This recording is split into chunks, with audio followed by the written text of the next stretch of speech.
사람 바뀌는 거 아니야? 우리 비록 별로 안 왔지만 그래도 언제 어디서든 하나님이 우리 예배를 받아주심을 알고 아무도 예배하지 않는 곳에서 찬양 드리시겠습니다.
주의 거룩한 곳 되게 하소서.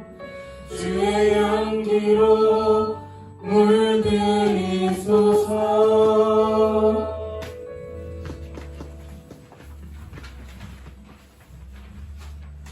다 같이 박수 치시면서 나의 가장 낮은 마음 찬양 드리시겠습니다.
성령의 기름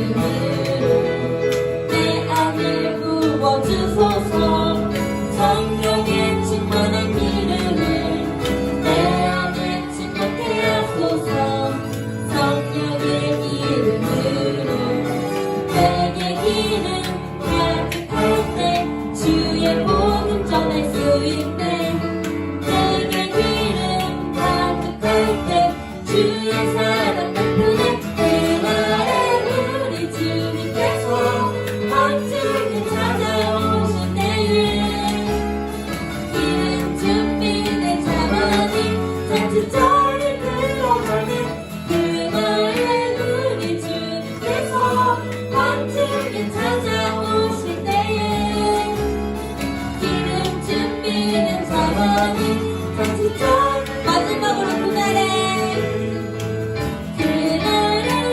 우리 주님께서 멋지게 찾아오실 때에 이름 준비된 자만이 잔치 자리 들어가네 그날에 우리 주님께서 멋지게 찾아오실 때에 이름 준비된 자만이 잔치 자리 들어가네. 우리 모두 예수님의 재림을 기다리며 기름 준비된 자가 되길 원합니다.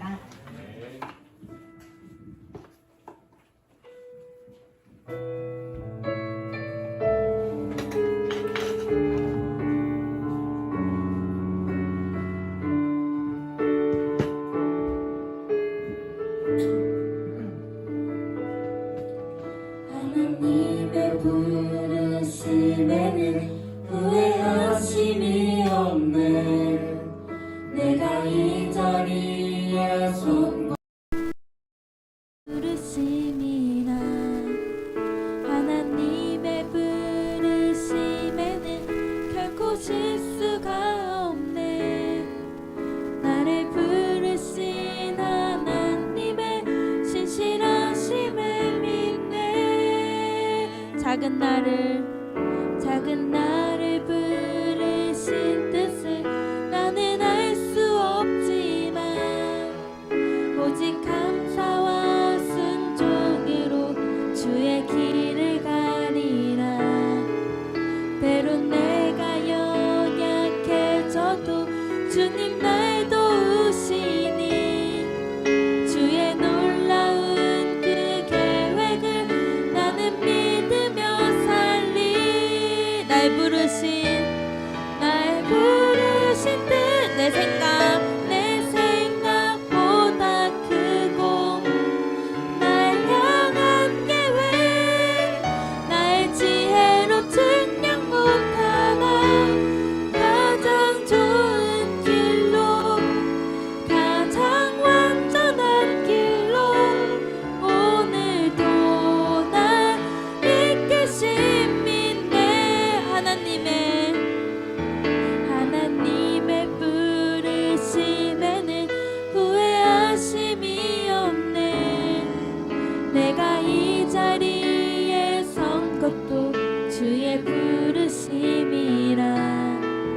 하나님의 부르심에는 결코 실수가 없네. 나를 부르신 하나님의 신실하심을 믿네. 날 부르신 뜻 내 생각보다 크고 날 향한 계획 날 지혜로 측량 못하나 가장 좋은 길로 가장 완전한 길로 오늘도 날 이끄신 날 부르신 뜻 내 생각보다 크고 날 향한 계획 날 지혜로 측량 못하나 가장 좋은 길로 가장 완전한 길로 신실하신 주를 찬양해.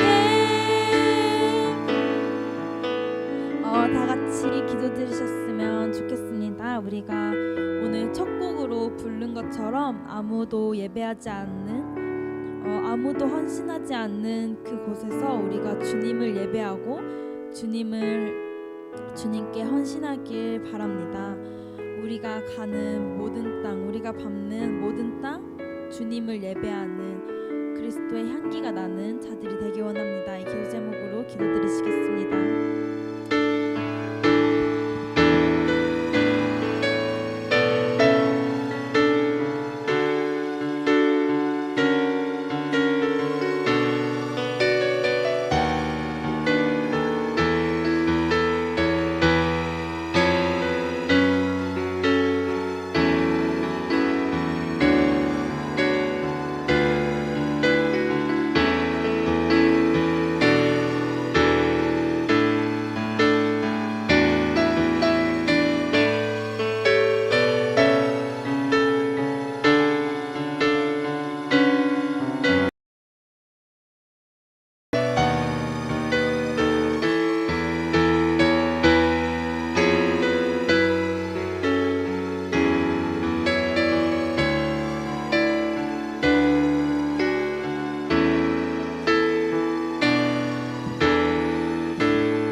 기도하겠습니다.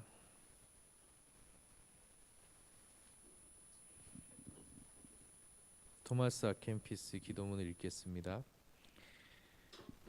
하늘에 계신 아버지시여, 당신께서 우리를 기억하시니 당신을 찬양합니다. 당신께서 우리 마음으로 찾아오실 때에 우리의 마음은 당신의 기쁨으로 가득 찹니다.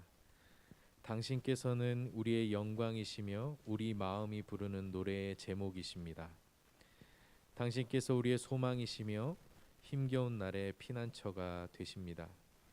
우리의 사랑은 연약하고 우리의 덕은 흠이 많으니 주님 우리에게 힘을 주옵소서. 언제나 우리를 찾아오소서. 당신의 거룩한 교훈으로 우리를 가르치소서. 우리가 악을 향해 내달릴 때에 우리를 구하소서. 우리가 그릇된 사랑에 빠질 때에 우리를 구하소서.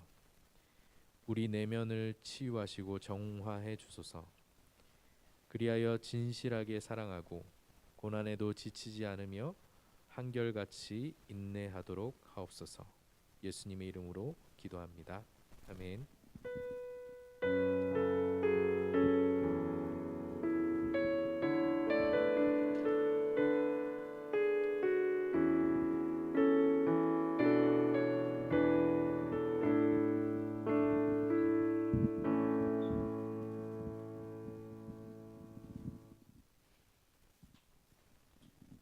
광고 띄워주세요.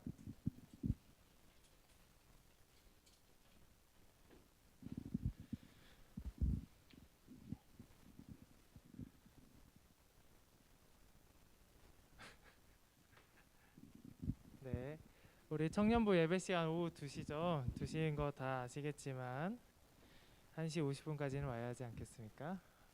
네, 그래서 예배 시간 맞춰가지고 와주시면은 찬양할 때부터 함께 예배 드리면 좋을 것 같습니다. 예배는 왜 이렇게 왔다 갔다 하죠?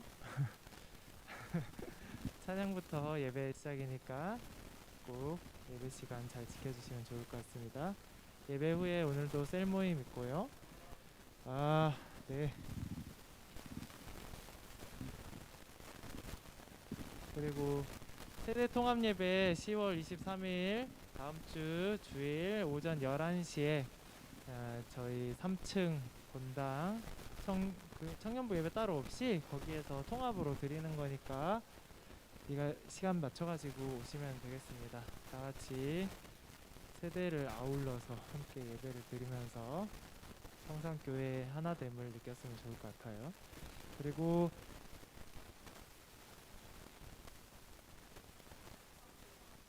네, 그쵸. 다음 주죠. 오늘 말고 청년부 다음 주에 예배 마치고 나가지 마시고 본당에 남으셔가지고 같이 모여서 점심 먹고 올림픽공원에서 작은 야유회는 아니지만 아무튼 그런 야외 활동을 하도록 하겠습니다. 다음 주 기도는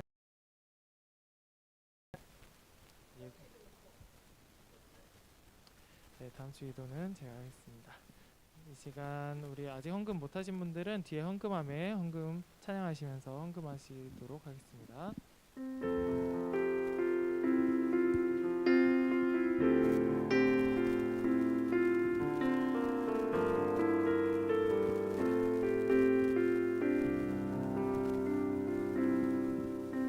혼란 가난과 고난 수고로움 속에도 선보는 그 믿음을 지켰네. 주를 섬기는 일에 자신을 다 드리며 진리의 말씀과 성령으로 그 길을 걸었네.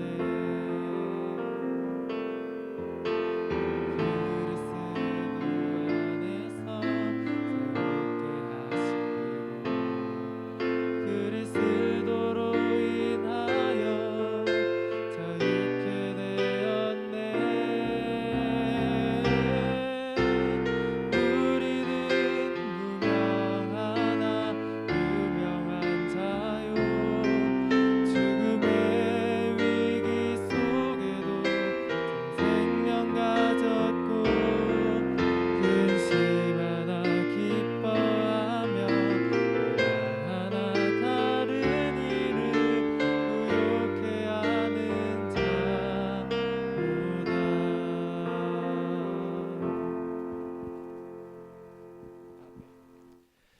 성경 봉독하도록 하겠습니다. 오늘 말씀은 요한복음 4장 3절에서 14절입니다.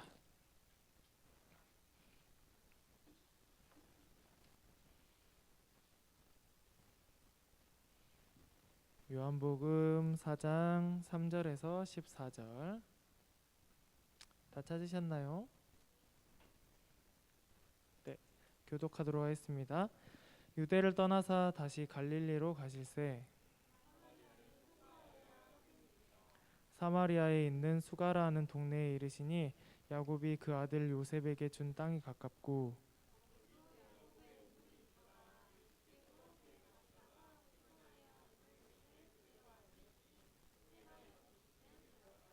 사마리아 여자 한 사람이 물을 기르러 왔음에 예수께서 물을 좀 달라 하시니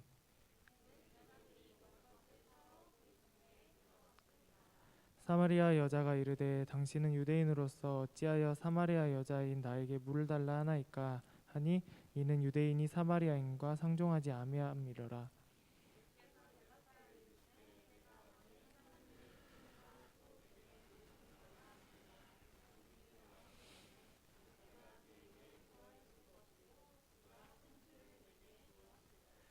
여자가 이르되 주여 물 기를 그릇도 없고 이 우물은 깊은데 어디서 당신이 그 생수를 얻겠사옵나이까.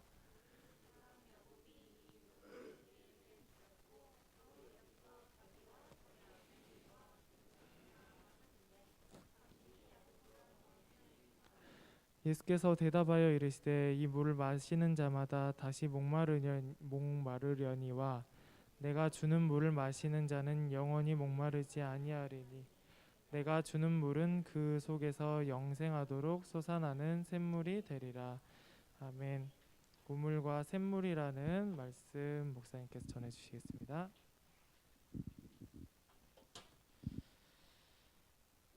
네, 기도하겠습니다. 하나님 은혜를 감사합니다.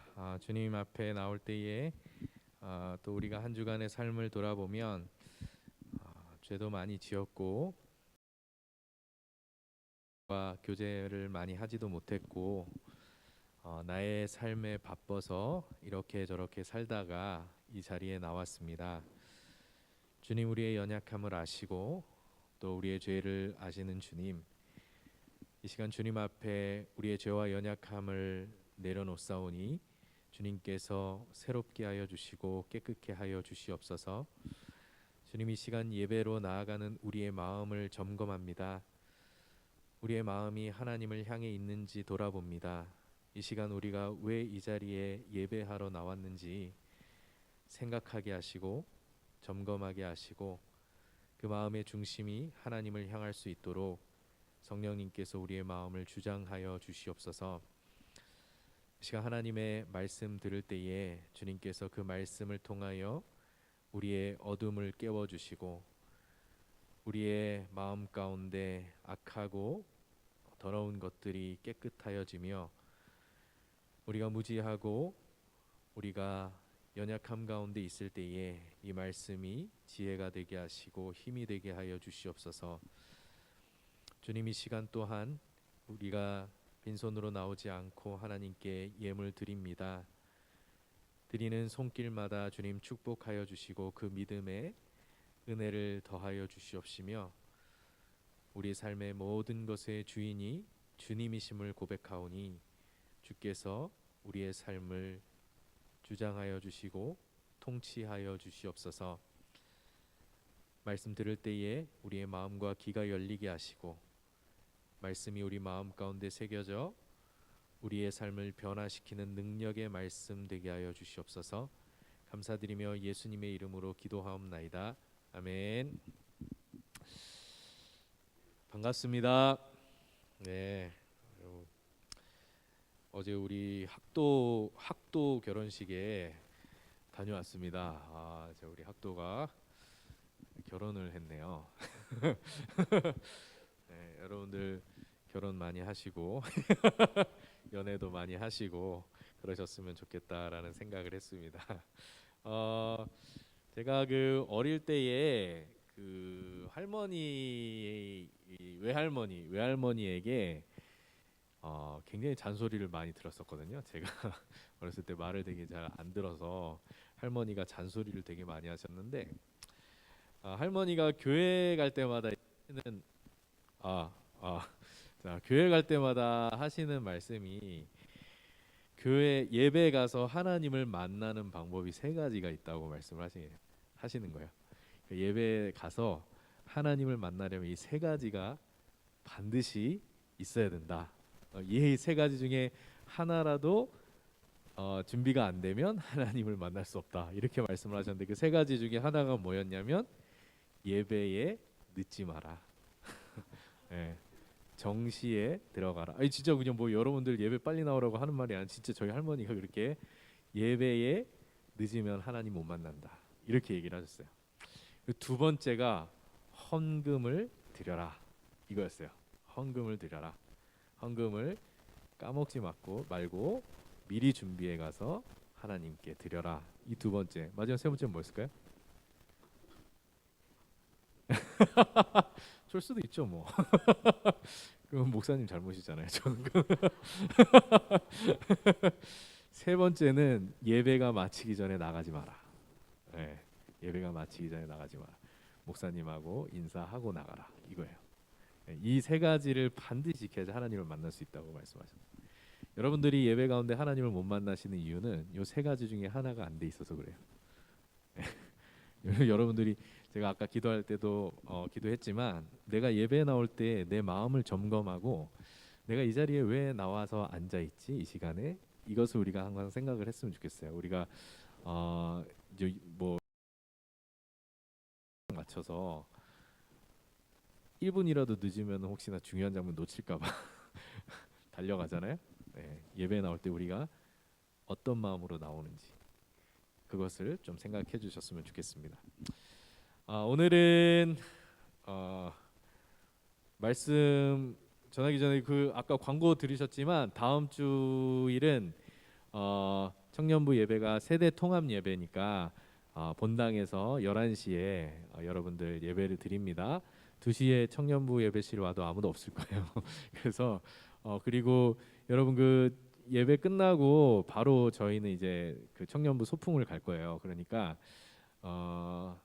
소풍을 갈 건데 예배 마치자마자 갈 거거든요. 그러니까 예배 끝났다고 이제 집에 들어가 버리지 마시고 집에 가보지 마시고 본당에 나오셔서 우리 같이 이동하셔서 같이 점심 드시고 같이 조금 올림픽 공원에서 좀 재밌는 시간 좀 보내시다가 돌아가셔도 원래 청년부 예배 시간보다 빨리 집에 들어가실 거예요. 그러니까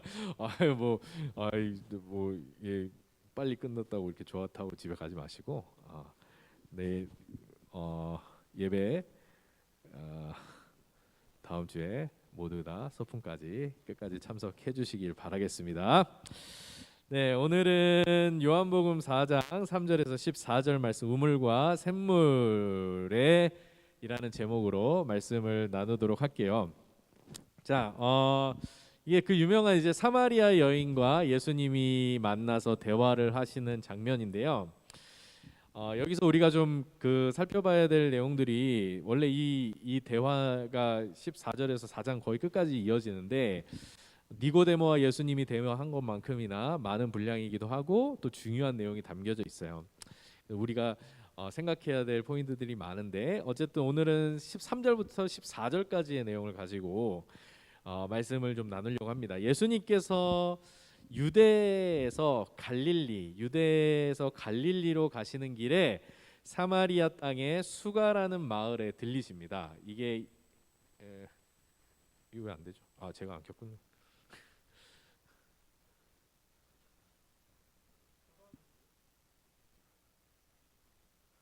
그냥 넘겨주세요 거기서. 안 먹네요. 네, 넘겨주세요. 다음 장으로. 지도가 나올 겁니다. 네? 지도가 없다고요? 없을 리가 없는데요.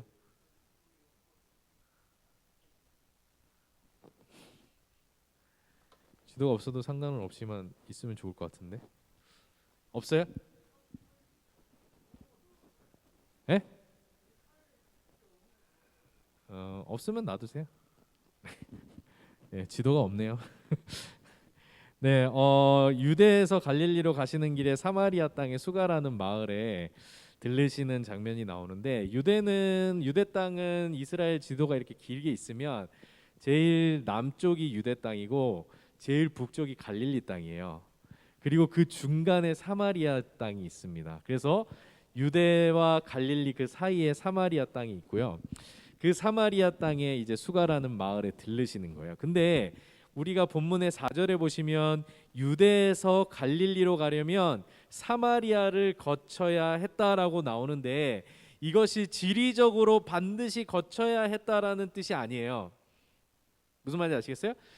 아니 유대에서 갈릴리로 가니까 사마리아 거쳐야 될 것처럼 생각이 드시는데 이게 반드시 사마리아를 거쳐야 된다는 말이 아니라 3장 22절에 보시면 3장 22절에서 예수님이 갈릴리로 이동하시기 전에 살렘 근처 어디? 3장 22절에 살렘 근처?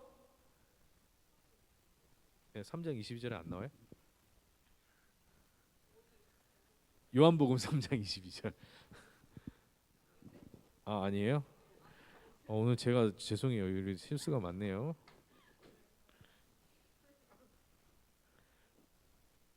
23절 죄송해요. 23절에 살렘 땅 가까운 어디에서? 죄송해요. 23절 죄송합니다. 살렘 근처의 에논이라는 지역에 머무시면서 사람들에게 세례를 베푸십니다. 자, 세례를 베푸시는데 이 살렘이라는 곳이 어디에 있냐면 사마리아 땅에서 저 북쪽 구석에 붙어 있는 땅이 오늘 지도 있었으면 좋았을 텐데 어쨌든 살렘 근처 여러분들이 지도 한번 나중에 찾아보세요. 살렘이라는 지역의 에논이라는 곳은 사마리아 저 끝에 지도에서 보면 제일 북쪽에 붙어 있는 지역이에요. 그러니까 한마디로 뭐냐면 에논에서 그냥 갈릴리로 가시면 돼요. 북쪽으로 가면 갈릴리예요. 그런데 다시 사마리아 수가라는 땅으로 갔다는 것은 에논에서 밑으로 사마리아 땅으로 가서 돌아서 갈릴리로 가셨다라는 말이 되거든요. 그래서 이 에논이라는 지역에서 곧바로 갈릴리로 가시면 되는데 굳이 사마리아 땅의 수가라는 곳에 들르셨다라는 걸 얘기하고 있어요. 자, 그래서 예수님이 일부러 사마리아 쪽으로 가셔서 수가라는 마을에 들르신 거예요. 지리적으로 거쳐야 되는 것이 아니라 예수님의 마음에 이 수가라는 곳을 반드시 들려야겠다라고 하신 거죠. 그래서 수가라는 곳에 들르십니다. 그리고 거기서 누구를 만나시냐면 야곱의 우물에 물을 기르러 나온 한 여인을 만나시는 거예요. 사마리아 여인. 그죠? 근데 6절, 오늘 다시 본문 6절에 보시면 그때가 몇 시쯤이다라고 나오죠? 6절 맞아요? 6시. 자, 6절에 6시쯤이었다라고 나와요. 보통 여기서 많은 학자들이 유대 시간을 적용하려면은 보통 6시간을 더하거든요. 우리 일반 시간에 6시간을 더하면 그게 유대 시간이에요. 이거 뭐 이유가 있는데 유대에서 하루의 시작은 해가 지면 하루의 시작이에요. 유대인들에게. 그래서 해가 지면 하루의 시작. 우리는 해가 뜨면 하루의 시작이잖아요. 그게 반대였어요. 그래서 6시간을 더하는데 어쨌든 이 6시간을 더해서 예수님께서 사마리아 여인을 만나신 시간이 유대 시간으로 12시 정오였을 거라고 생각을 하는 거예요. 그래서 보통 이스라엘의 기후 특성상 햇볕이 뜨거울 때는 정오나 이럴 때는 너무 뜨거워서 그 시간을 피해서 물을 기르러 나오는 것이 보통인데 이 여인은 자기의 문란한 결혼 생활, 나중에 우리가 다음 주에도 살펴보게 될 텐데 자기의 그 문란한 결혼 생활을 감추려고 일부러 사람이 없는 시간에 몰래 물을 뜨러 나온 것이다라고 주장을 해요. 12시에 나온 것이. 하지만 이 해석이 좀 위험한 게 뭐냐면 요한복음의 시간은 다른 복음서들은 유대 시간을 적용하면 맞아요. 6시간 더하면 유대 시간을 적용하면 맞는데 요한복음은 유대 시간인지 로마 시간인지 확실하지가 않아요. 뭐라고요? 우리가 쓰는 시간은 우리가 지금 쓰고 있는 시간은 로마 시간일까요? 유대 시간일까요? 로마 시간이요. 로마 시간. 그죠? 우리가 지금 1시, 2시, 12시 하는 거는 거기에서 6시간 더하면 유대 시간이 되는 거예요. 그러니까 로마 시간을 썼는지 유대 시간을 썼는지 요한복음에서는 이게 확실하게 말하기가 어렵다라는 거예요. 그리고 로마 시간을 썼다고 보는 견해가 꽤 설득력이 있는 이유가 뭐냐면 여러 가지 근거들이 있는데 그걸 여러분들이 뭐 다 이 시간에 들을 수는 없고 한 가지 요한복음 19장 14절에 가면 그 판결이 내려진 요한복음 19장에 가면 예수님이 빌라도에게 재판을 받으시는 장면이 나오는데 예수님이 빌라도에게 재판을 받으시는 시간대가 다른 복음서 마태복음, 마가복음, 누가복음은 다 하나같이 새벽 시간이었다라고 말해요. 빌라도에게 예수님이 재판을 받는 시간이 새벽이었어요. 그 새벽이 시간이라고 나오는데 요한복음 19장 14절에 가면은 빌라도가 예수님을 십자가에 넘기는 판결을 했던 시간이 몇 시다? 6시? 몇 시? 6시? 6시는 뭐야? 자, 6시로 나오는데 자, 여기에서 유대 시간을 적용해서 6시간을 더하면 12시가 되잖아요. 그러면 새벽 시간이에요? 새벽 시간 아니에요? 새벽 시간대가 아니라는 거예요. 그래서 유대 시간을 더하면 시간이 이상하게 꼬여버려요. 그래서 요한복음에서는 로마 시간을 쓰고 있을 것이라고 생각을 하는 거예요. 그래서 다른 복음서와 시간적으로 맞추게 되면 로마 시간에 따라서 그냥 6시로 보는 게 맞는 것이고 오늘 본문에 나오는 시간도 역시 제 6시로 보는 것이 맞다라는 거죠. 그래서 로마 시간을 적용하면 그래서 다른 사람들처럼 저녁 6시경 새벽 6시일 수도 있잖아요. 이렇게 말하는 사람이 있을 텐데 이게 새벽 6시일 수가 없는 게 예수님의 제자들이 음식을 구하러 마을에 들어가거든요. 새벽 시간에 음식 구하러 마을에 들어가지 않겠죠. 저녁 시간이었다라고 보는 거예요. 그래서 보통 사람들처럼 저녁 6시경에 물을 기르러 나온 것이다라고 볼 수가 있겠죠. 그래서 어쨌든 사마리아 여인이 물을 기르러 나온 시간을 가지고 성경에 없는 너무 많은 의미를 부여할 필요는 없는 거예요. 그게 로마 시간인지 유대 시간인지 정확하지 않기 때문이에요. 어쨌든 왜냐하면 그게 중요하지 않기 때문에 오늘 본문에서 사마리아 여인이 왜 사람 없는 시간대 이렇게 몰래 왔을까 이게 중요한 게 아니라 예수님과 사마리아 여인이 만나는 장면 그 나누는 대화의 내용이 중요한 것이죠. 어쨌든 야곱의 우물에 물을 기르러 온 이 사마리아 여인에게 예수님이 뭐라고 처음 말을 거십니까? 물을 좀 달라 이렇게 말씀하세요. 여러분들 이제 성격이 굉장히 외향적인 사람들, 그죠? 사교적인 사람들은 이런 걸 굉장히 잘해요, 그죠? 아이스 브레이킹을 첫 건네는 말 이런 걸 되게 잘해요. 목사님 같이 굉장히 내성적인 이런 사람들은 처음 건네는 말을 뭘 해야 될까 굉장히 고민하는데 그냥 외향적에서 툭 나오는 것 같아. 예수님이 이 여인을 보고 물 좀 달라고 말을 거신 거예요. 근데 사마리아 여인이 9절에서 이상하게 바라보면서 예수님을 뭐라고 대답하고 있어요? 9절에서 당신은 유대인이면서 어찌 사마리아의 여자인 나에게 물을 달라고 하냐라고 묻고 있어요. 당신이 유대인이면서 어떻게 이 사마리아 여인인 나에게 말을 거냐, 이렇게 말을 하고 있어요. 왜 이런 말을 하냐면 이 당시에 유대인과 사마리아인이 상종하지 않았기 때문이다라고 본문에 말하죠. 유대인과 사마리아인이 왜 상종하지 않게 되었는가, 왜 적대관계에 있게 되었는가, 이건 좀 역사적인 배경이 있어요. 본래 유대인도 사마리아인도 모두 이스라엘 동족이었어요. 유대인이나 사마리 모두 이스라엘 땅에 살고 있으니까 이스라엘 민족이었는데, 제가 수련회 때 얘기했었죠. 숫자 2개를 반드시 기억하라고. 연도 첫 번째, 북이스라엘이 아수르에게 멸망한 연도가 720 맞아요, 2년 722년. 자, 이 북이스라엘이 아수르에게 함락된 게 주전 722년이에요. 이때 북이스라엘의 수도가 사마리아였어요. 이 사마리아에 있던 백성 중에 상당수가 다른 지역으로 흩어지게 되고, 아수르는 그 사마리아의 이방인들을 대거 이주시키면서 사마리아는 여러 이방 민족이 섞여 사는 동네가 됐던 거예요. 우리 뭐 이태원 가면은 외국인들 되게 많이 보는 것처럼 사마리아에는 여러 이방 민족들이 섞여서 살게 되었고, 자연히 이스라엘 사람들과 이방인들이 함께 결혼도 하고 애를 낳게 되기도 하고 이방의 종교와 문화가 혼재되어서 살아가는 도시가 된 거예요, 사마리아가. 그래서 이후로 유대인들은 사마리아를 부정한 도시로 여기면서 거리를 두게 되는 거예요. 상종하지 않게 되는 거예요. 저 사람들은 부정한 사람들이다, 저 사람들은 이방인들에게 물들었다, 이렇게 말을 했던 것이죠. 그 후에 유다가 기원전 586년에 바벨론에게 멸망당하면서, 그 멸망당한 지 한 400년 동안 바벨론 포로 생활을 하다가 해방이 되어서 돌아와서 뭘 했죠? 예루살렘을 재건하죠. 성전과 예루살렘 성읍을 재건하는 일을 하게 됩니다. 이때 제일 예루살렘 재건하는 걸 방해했던 애들이 사마리아 사람들이었어요. 그러니까 유대인들 입장에서 굉장히 열받는 거야.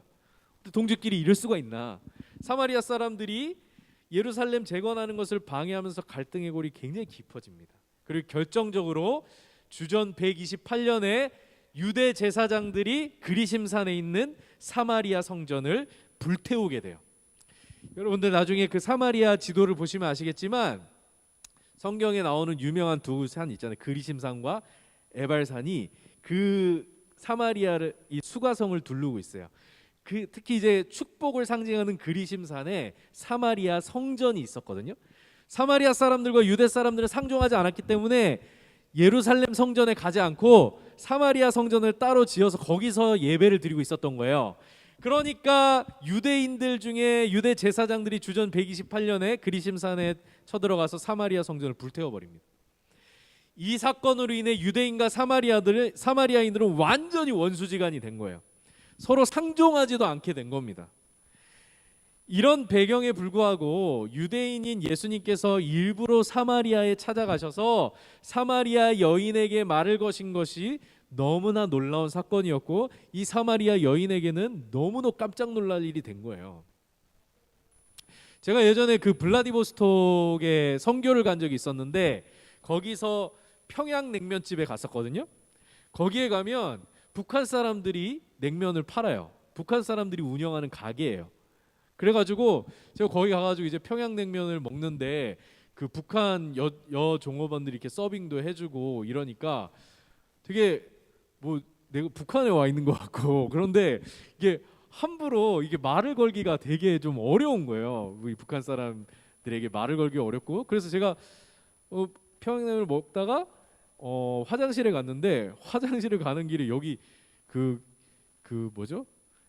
김정은 배지를 이렇게 단 그 사람이 막 술에 취해가지고 이렇게 전화를 하고 있는데 막 무서운 거야. 이 북한 사람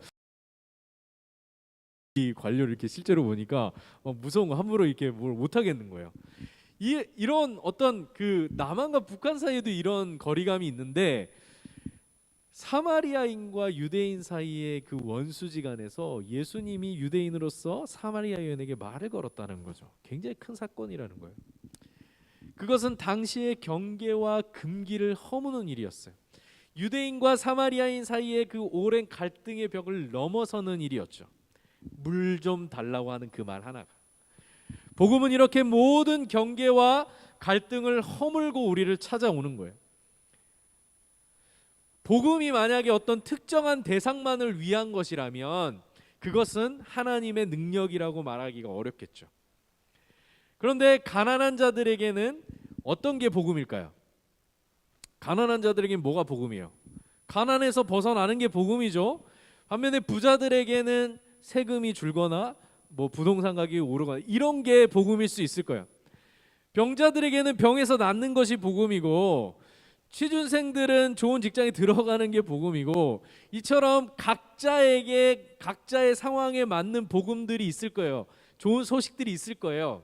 하지만 예수님이 가져오신 복음은 어떤 특정한 대상이나 그 계층만을 위한 복음이 아니었다라는 거예요. 예수님의 복음은 유대인만을 위한 복음도 아니었고, 또 그렇다고 해서 약자와 가난한 자들만을 위한 복음도 아니었다라는 거예요. 예수님은 약자와 가난한 자들은 물론이요, 삭개오와 같은 부자도 찾아가셨고 로마의 백부장과 같은 권력자의 소원도 들어주시거든요.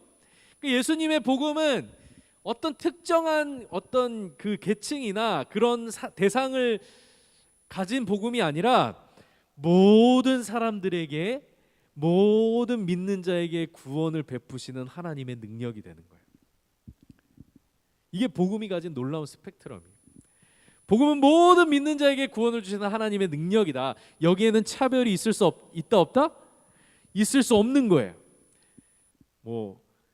예수님과 사마리아 여인의 만남은 유대인과 사마리아인 사이의 갈등, 또는 남성과 여성의 경계, 또는 하나님과 인간 사이의 그 벽이 한순간에 무너져 내리는 순간이었다라는 거죠. 그렇게 예수님은 사마리아 여인을 찾아오셨고 그 여인에게 생명의 복음을 전하십니다. 오늘날 우리가 믿는 복음은 경계를 허무는 복음이요, 아니면 경계를 세우는 복음이요, 아니면 갈등을 해소하는 복음이에요, 갈등을 조장하는 복음입니까? 진정한 복음의 능력은 뭐예요? 우리가 살고 있는 세상에는 알게 모르게 세워져 있는 경계와 갈등이 언제나 존재해요. 빈부에 따라서, 인종이나 지역에 따라서, 계급이나 직위에 따라서, 성별이나 연령에 따라, 종교나 정치 성향에 따라, 신체 조건이나 학벌에 따라서 경계를 짓고 편을 가르고 갈등을 만들어내는 일들이 세상에 허다한 것이죠. 그래서 각자가 자기 편에 서서 상대방을 쉽게 판단하고 비난하는 일들을 계속하고 있어요. 이렇게 모든 것에 경계를 짓고 편을 가르며 차별과 혐오와 갈등을 만들어내는 그 세상 속에서 우리가 살아가고 있는 것이죠. 하지만 이것은 우리가 믿는 복음의 방식이 아니라는 거예요. 경계를 짓고 편을 가르고 갈등을 만들어내고 이러한 것들. 오늘 본문에 나오는 예수님의 행보는 세상의 방식과 복음의 방식이 무엇인지를 단적으로 보여주고 있어요. 예수님은 민족의 경계를 허무셨고 성별의 차별을 뛰어넘으셨으며 사마리아인을 향한 혐오와 비난 대신 아무 조건 없는 생명의 복음을 나누어 주시는 일을 하고 계시는 거예요. 그게 복음의 능력이에요. 예수님은 10절에서 유대인이며 자신에게 말을 건 이유를 궁금해하고 있는 이 사마리아 여인에게 내가 만약 하나님의 선물과 예수님의 정체를 알았다면 도리어 내가 그에게 구했을 것이요 그가 생수를 너에게 주었을 것이다 라고 말씀하고 계시죠. 생수를 주었을 것이다. 그런데 11절에서 사마리아 여인이 예수님께 뭐라고 말하냐면 물기를 그릇도 없고 우물도 깊은데 어디서 당신이 생수를 구하실 것입니까? 라고 묻고 있는 거예요. 사실 예수님이 말씀하시는 생수와 사마리아 여인이 말하는 생수는 단어는 같은데 다른 의미를 담고 있어요. 우리가 생수하면은 그냥 마시는 물을 생수라고 하잖아요. 그러니까 이 예수님이 말씀하신 생수는 진짜로 생명의 물을 말씀하시는 거예요. 영적인 의미의 생명의 물을 말씀하시지만 이 사마리아 여인은 움직이는 물, 흐르는 물을 생수로 이해하고 있는 거예요. 왜냐하면 실제로 사마리아 사람들은 야곱의 우물물이 우물에 고여 있는 물이 아니라 흘러 넘치는 물이라고 이해를 하고 있었기 때문이에요. 그것 때문에 야곱의 우물을 굉장히 자랑스럽게 여기고 있었던 거예요. 거기서 나오는 물이 생수라고 생각을 했던 거예요. 구약 성경에는 야곱의 우물에 대한 기록은 없지만 당시 이스라엘 백성이 사용하던 아람어로 번역된 탈굼 성경이라는 게 있었어요. 거기 창세기에 보면 뭐라고 나오냐면 야곱이 우물 입구에서 돌을 들어 올리자 물이 나왔으며 20년간 넘쳐 흘렀다라는 기록이 있어요. 이게 야곱의 우물의 기원이에요. 넘쳐 흐르는 물이에요. 사마리아인들에게는. 그래서 이 우물 덕분에 그 자손들과 가축들이 지금까지 물을 마셨는데 예수님은 아무런 도구도 없이 나에게 생수를 주시겠다라고 하니까 뭐라고 물어보는 거예요? 당신이 우리 조상 야곱보다 더 크신 분입니까? 라고 묻고 있는 거예요. 물론 이 질문 안에 답이 바로 들어있죠. 예수님은 당연히 야곱보다 크신 분이죠. 왜냐하면 야곱의 우물물은 마시면 다시 목마르게 되지만 예수님이 주실 생수는 영원히 목마르지 않는 물이기 때문이죠. 우리 13절에서 14절을 한번 다 같이 읽어보겠습니다. 13절에서 14절 시작. 예수께서 대답하여 이르시되 이 물을 마시는 자마다 다시 목마르려니와 내가 주는 물을 마시는 자는 영원히 목마르지 아니하리니 내가 주는 물은 그 속에서 영생하도록 솟아나는 샘물이 되리라. 아멘. 요한은 본문에서 야곱의 우물과 예수님이 주시는 샘물을 대조하고 있어요. 그래서 이것을 대조하기 위해서 우물에 해당하는 헬라어 단어가 프레아르입니다. 뭐라고요? 프레아르. 샘에 해당하는 헬라어는 페게라고 해요. 페게.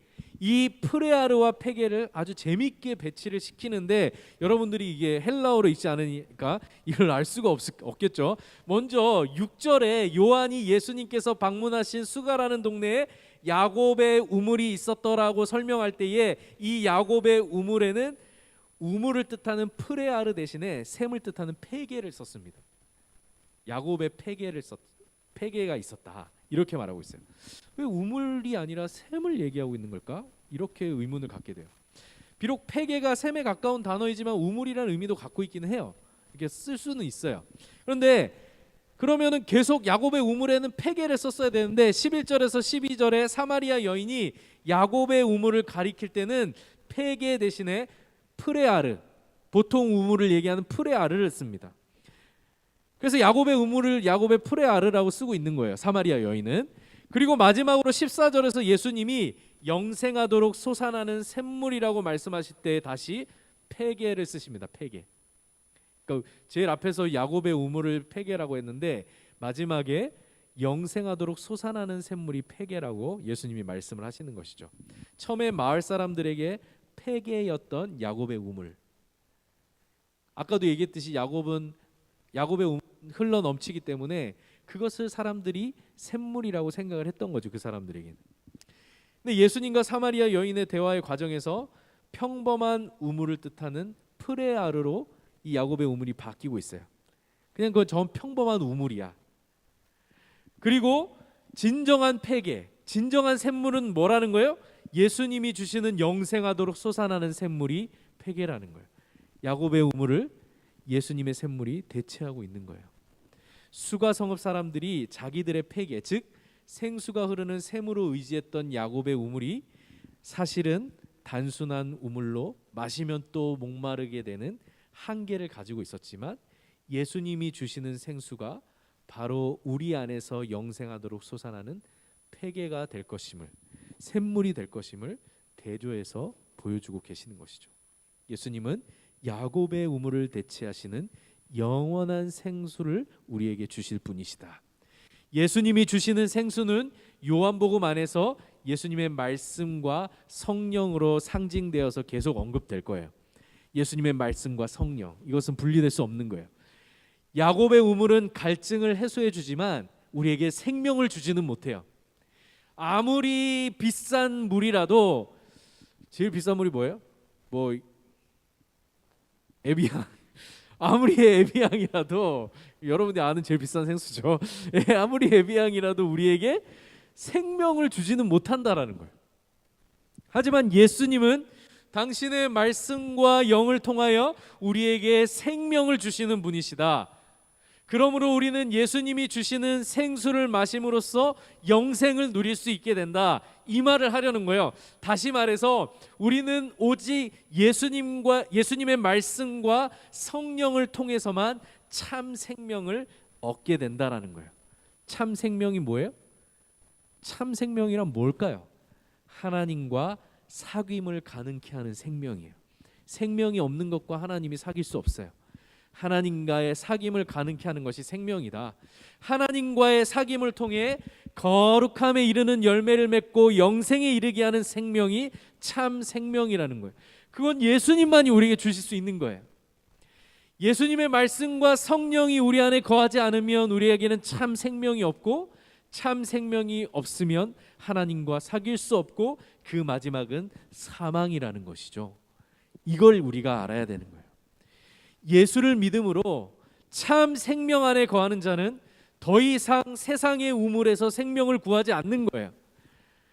이 세상의 물질, 쾌락, 재미, 지식, 건강 등이 잠깐 동안 우리에게 만족을 줄 수 있고 우리의 갈증을 해소시켜 줄지는 몰라도 그것이 우리에게 참 생명을 줄 수 없다라는 사실을 우리는 알게 되는 거예요.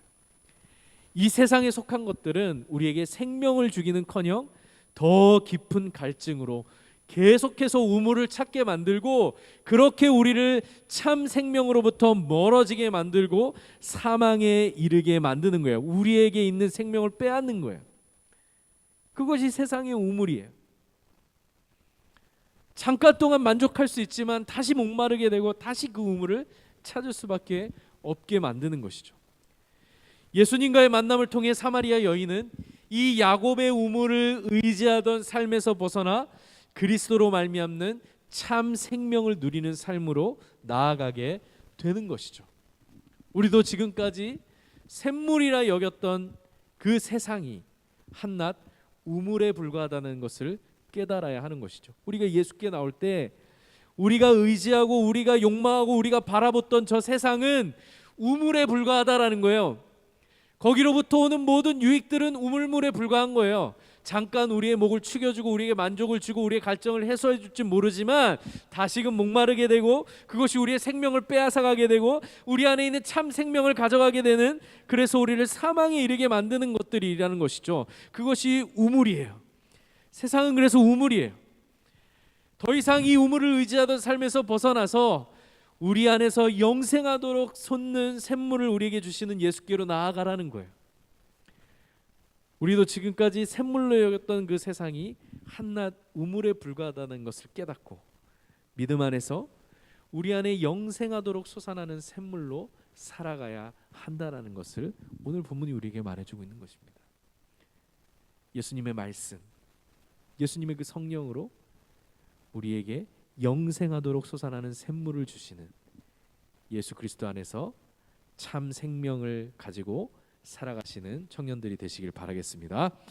우리 함께 찬양할 때에 주만 의지에 찬양하겠습니다.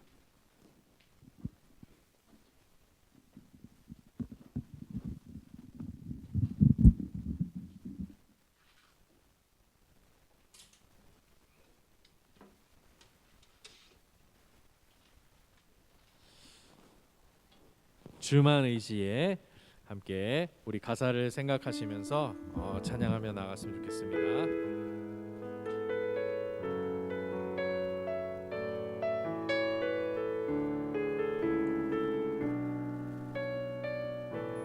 의지했던 모든 것,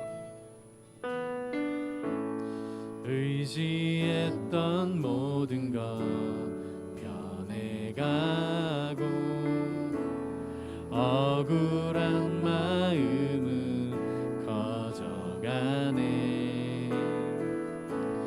부끄럼 없이 싶은 맘 주님 아시네.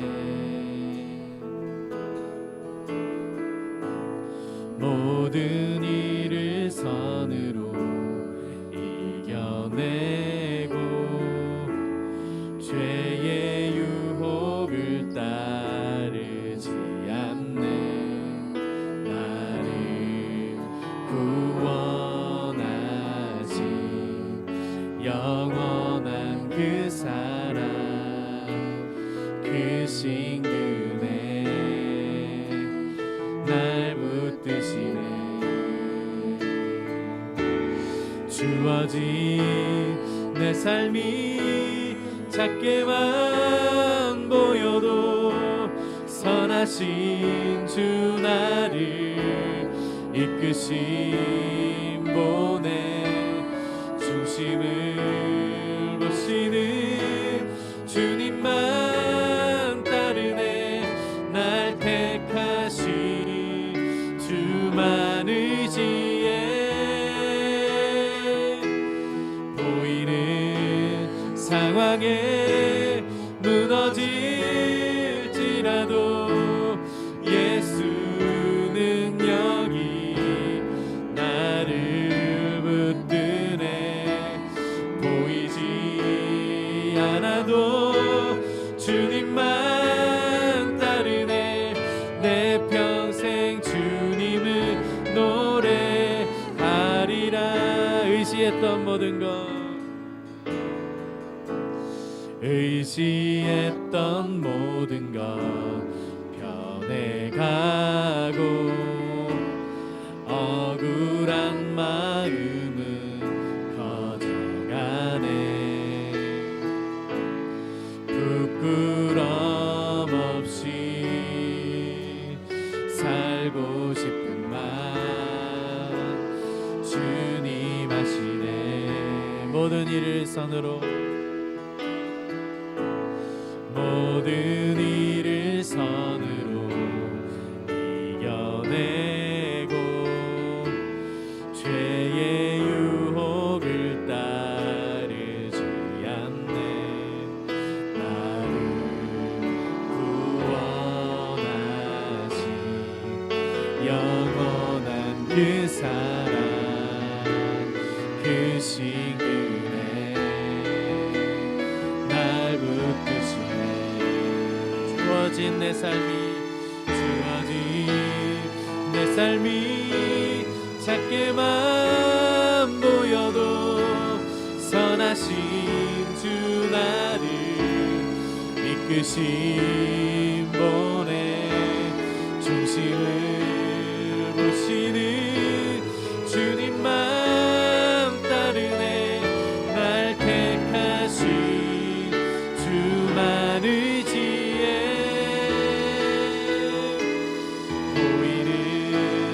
상황에 무너질지라도 예수 능력이 나를 붙드네. 보이지 않아도 주님만 따르네. 내 평생 주님을 노래하리라. 이 시간 다같이 기도하며 나아갑시다. 이 시간 주님만이 우리에게 참 생명을 주시는 분이요, 예수님의 말씀과 그 성령만이 우리를 참 생명으로 인도하는 줄로 믿습니다. 우리가 세상의 우물에서 만족을 구하려 하고 세상의 우물에서 기쁨을 찾으려고 하지만 그것이 잠깐 동안 우리의 갈증을 해결해주고 그것이 잠깐 동안 우리에게 만족을 줄 수 있을지 몰라도 우리를 참 생명으로 참 기쁨으로 인도해주지 못한다라는 것을 우리가 깨닫고 주님 앞에 나아가기를 원합니다. 더 이상 세상 우물로부터 생명을 찾지 않게 하시고 더 이상 세상의 우물로부터 내 만족을 구하지 않게 하시고 나를 구하러 이 땅에 오신 그 그 모든 금기와 경계와 갈등을 허물고 하나님과 우리 사이에 좁혀질 수 없었던 그 먼 거리를 지나서 우리의 삶의 자리까지 찾아오신 그 예수님의 말씀과 성령만이 우리에게 생명을 주고 우리를 거룩과 영생으로 인도해 준다는 사실을 이 시간 다시 한번 우리가 붙들게 하여 주시옵소서.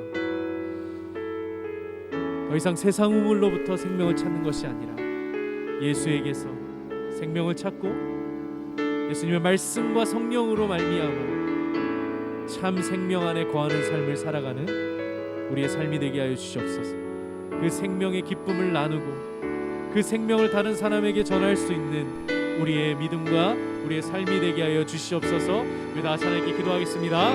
하나님, 이 시간 주님께 나아갑니다. 야곱의 우물이 아버지 우리에게 참 만족을 주는 것이 아니라 세상의 우물이 우리에게 생명을 주는 것이 아니라 그것은 잠깐 우리의 만족을 주고 그것이 잠깐 우리에게 기쁨을 줄지라도 그것이 우리를 영원한 생명으로 인도할 수 없음을 기억하게 하여 주시옵소서.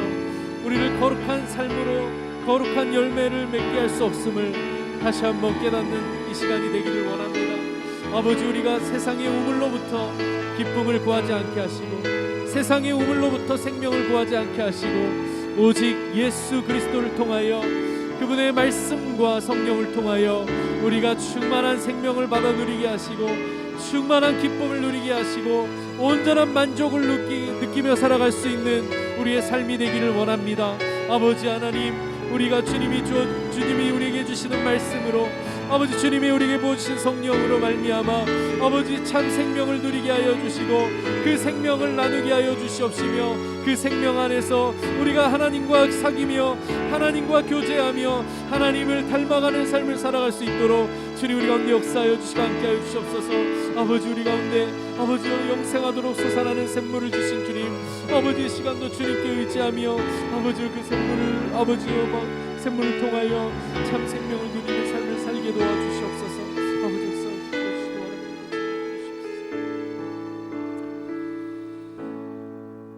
야곱의 우물이 우리에게 샘물이라고 믿었던 사마리아 여인에게 예수님이 찾아오셔서 상종할 수 없었던 유대인과 사마리아인 사이의 금기를 깨시고 그 여인에게 말을 거시며 그 여인이 생명을 찾고 있는 우물로부터 눈을 들어 참 생명을 주시는 예수님께로 나오게 하시는 그 놀라운 장면을 말씀을 통해 목격합니다.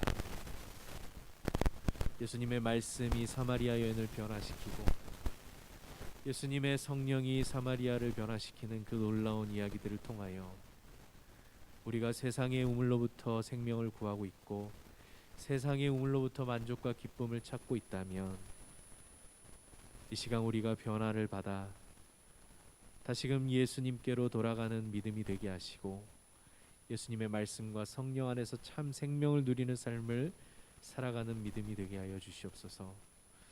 주님, 우리가 세상에 그 우물이 우리에게 잠깐 만족을 주거나 기쁨을 줄 수 있을지 모르지만 우리에게 참 생명을 주시는 분은 오직 예수님이신 줄로 믿습니다.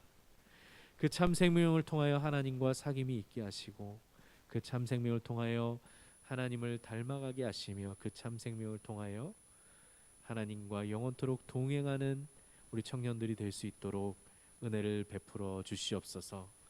오늘도 예수님의 말씀과 성령을 우리 마음 가운데 충만하게 담고 세상 가운데 나아가 참 생명을 누리고 나누며 살아갈 수 있는 우리 청년들이 되게 하여 주시옵소서.